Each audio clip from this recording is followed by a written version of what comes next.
damn, did we need this? Did you guys earn it? So let's go get this, take this win 2 and make it win 3 real fast. How about that? Guess what on the Oprah of Game Balls? Everybody's getting It's momentum, man. Momentum. They come in bunches, man. Let's come back to work. Let's get this damn win. It feel good. Let's get it on Thursday. Let's keep rolling, baby. Yeah. Let's go, y'all. Bring it in tight. Bring it in tight. Loud and proud, man. Make this the best one yet. Hey, Dolphins on 3. Dolphins on 3. 1, 2, 3.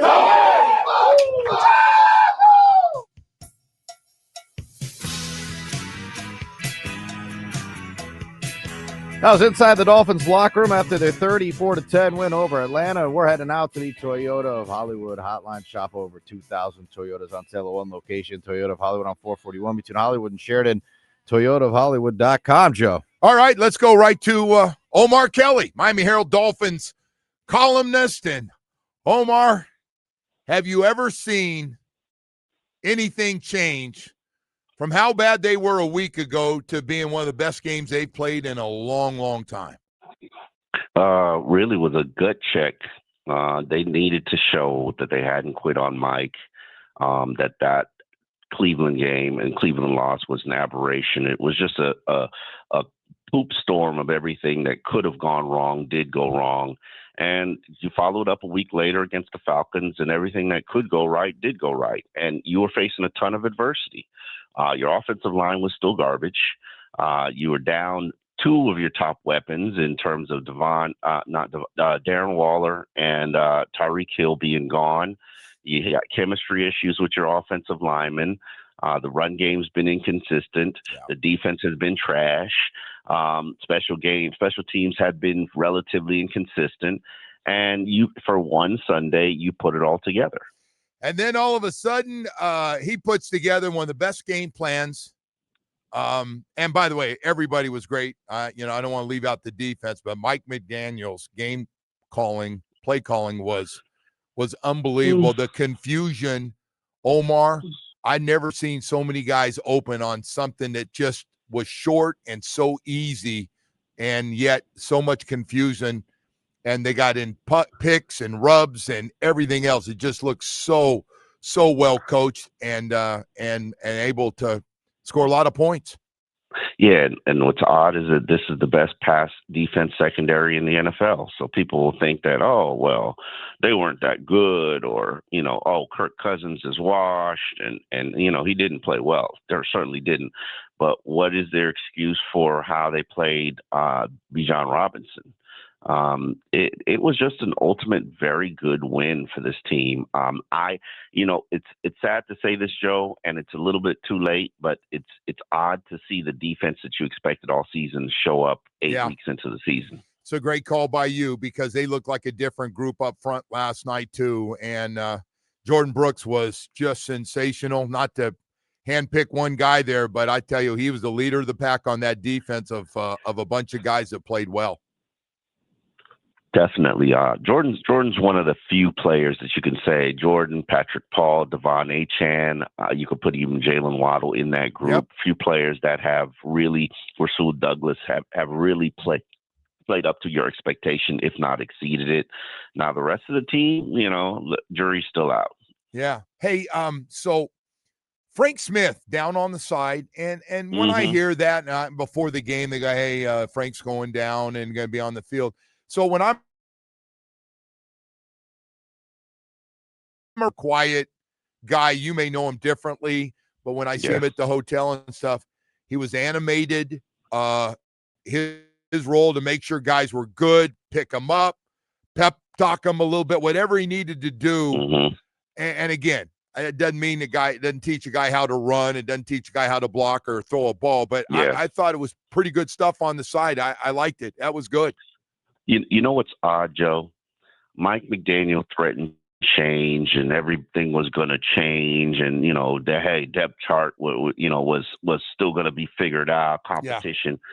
Literally, the only change from Cleveland to Atlanta was Frank Smith's odds. And congratulations to them for helping problem solve something that Tua, confesses is an issue, like the operation management. A little bit too much was put onto his plate. And so finally, they have somebody on the bench, they have somebody on the field that can help orchestrate the operation and guys going in the game where you're going to play. And obviously that's the role of the offensive coordinator. And what they did is they just put Bobby Slowick up in the booth and put Frank Smith on the sideline, and it worked. Now the question is was this the ultimate fix, or was just that an aberration? Well, I'll tell you, I want to Tua has taken a lot of heat, had his 4 touchdowns, made some great throws, but I got to tell you, his play action fakes to set up. Yeah.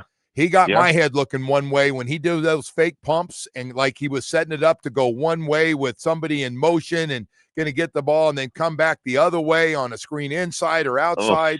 It was beautiful, man, including that touchdown of 20 yards to Gordon.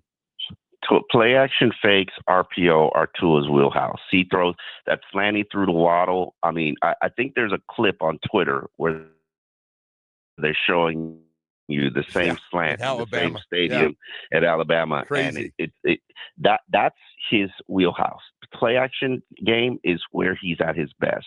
The problem is when you're trailing big, or when you have to pass, when you absolutely have to pass, it puts him in a very disadvantage. He's at a disadvantage because he needs to be able to fake a linebacker out and make him move a couple of feet over in one direction, as opposed to just having that linebacker or that safety staring him down, waiting for him to throw the ball. Hey, Omar, I felt like a lot of the rookies had a breakthrough finally in the game. Ollie Gordon, by the way, Ollie Gordon, Mr. First Down now his name. Ollie Gordon, the first down maker. This guy, strong, bounced out on one, almost broke it, but he wasn't the only one. I just felt like the D-line, the young guys played a lot better. Not just the D-line. Jonah Savaiinaea played his best game in the NFL yesterday. Yep.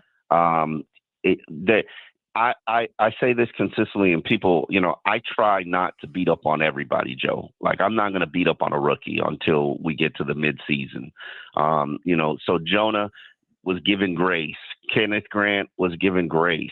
Even Jason Marshall Jr., Ollie Gordon, they were all struggling. Dante Trader, they were all struggling, but the team was committed to continuing to invest in those players, and the hope was that they would get a return in the second half of the year when the game speed had been adjusted to, when these guys had realized, hey, this game isn't too big for me. It's the same one I've been playing since Pop Warner. And you're stuck. Kenneth Grant had been making progress that was the third straight week Kenneth Grant had been making progress. They simplified things for him, just asked him to do simple things. He was able to master them, and he's doing well in that role. Jonah Savaiinaea, Jonah has been struggling all season, but he's gone from 8 bad plays a game to 7 to 6 to 5 to 4 to 3. And the hope is that he will show you that he's an NFL starter by the time the season is over. Right now, he's probably one of the worst NFL starters, but there's still upside. There's still potential.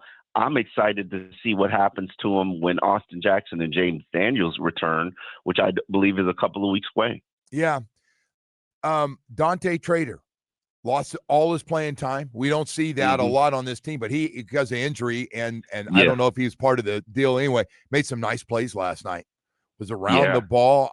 There's another guy, but nice bounce back from a guy that lost all his snaps. He actually lost all his snaps because of his shoulder injury.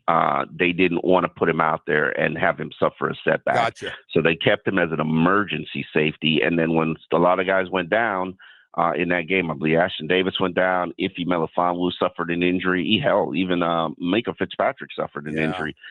Dante was forced into the action, but he's got a shoulder injury that they really don't want to, get worse. And that's the Anthony Weaver told us that's the only reason he didn't play last week is because of the shoulder injury. And right now they're trying to wait. They're trying to make sure that the shoulder settles down before they put him back in the action. But he's on that Jonah Savaiinaea, Kenneth Grant program. He is the starting safety for this team. I think it helps all those rookies, the fact that they've been told, as long as you're busting your ass every day, you're going to play. You don't have to look over your shoulder. We told you we are all in. We know things haven't gone well. We knew some of this was going to happen. As long as you don't lose your confidence and you play hard and you work hard, we're going to stick with you. I think it's helped them. It probably has. I don't like the approach myself, but hey, if you know, I don't like the approach because I always feel like the best man should play. Now, does that happen all the case in the NFL? Absolutely not. You know, I didn't even like the change from Quinn Ewers to Kyle Wilson back to the number 2 quarterback. Yeah, I don't know what If that we was. if we are making an investment in young people and young players, what the hell are you playing Zach Wilson for? Yeah. What the hell is he active for? Yeah. If it now it's a competition, okay, but for all these other guys, Jason Marshall Jr. and Dante Trader and Kenneth Grand and Philip and Jordan Filton, they're not a competition. No. But now with the quarterback, it's a competition. It doesn't make any sense to me, Joe. I'm kind of with you, by the way, on that. I don't get this. Like, how much can you see to make a difference? Just go with one guy or the other. You got one guy under contract, to your point. Yeah. He's your guy on the cheap. Take advantage of it. If it's that close, what are we doing? You're right. What are we doing? We need to see if he could be the backup for the future. Yeah. Like, he signed for 4 years, $4.3 million, 4 years. Zach Wilson is signed for 1 year, $6 million. And he ain't coming and you back. already he ain't coming back. No way. So what are you investing snaps in him for? Yeah. Hey, finally, I've been getting it last night on the way home and this morning, dude.